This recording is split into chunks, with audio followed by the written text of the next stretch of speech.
Hello, everyone. Today we're going to learn about something that will make your English sentences longer, clearer, and more interesting. Subordinating conjunctions. What are subordinating conjunctions?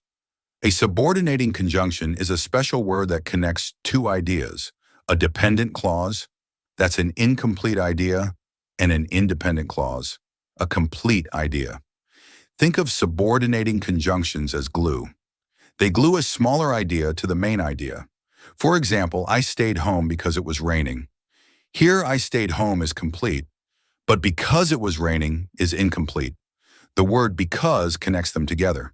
There are many subordinating conjunctions, but today we'll focus on three important groups: reason, time, and contrast. For reason, the examples are because and since.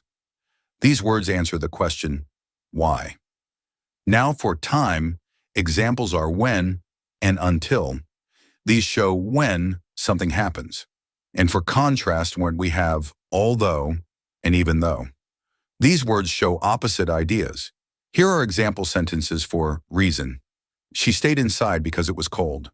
Since it's late, we should go home. How about time? Here are examples. I will call you when I get home. We waited until the bus arrived. And for contrast was we have these examples. She played soccer although it was raining. Even though he was tired, he finished his homework. There are two common patterns. One is independent clause plus subordinating conjunction plus dependent clause. I stayed home because it was raining. No comma here.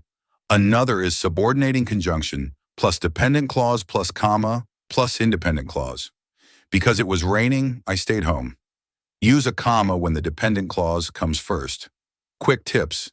Use because or since for reasons, when or until for time, and although or even though for contrast. Remember the comma rules. Now let's test your understanding. Choose the best subordinating conjunction to complete each sentence.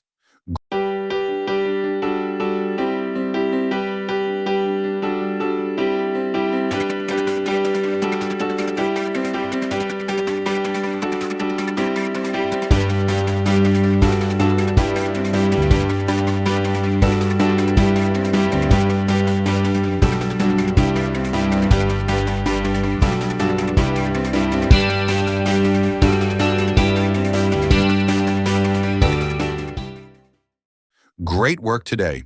You learned that subordinating conjunctions connect a smaller idea to a main idea. Use them to explain reasons, time, and contrast. Now try making your own sentences with because, when, and although.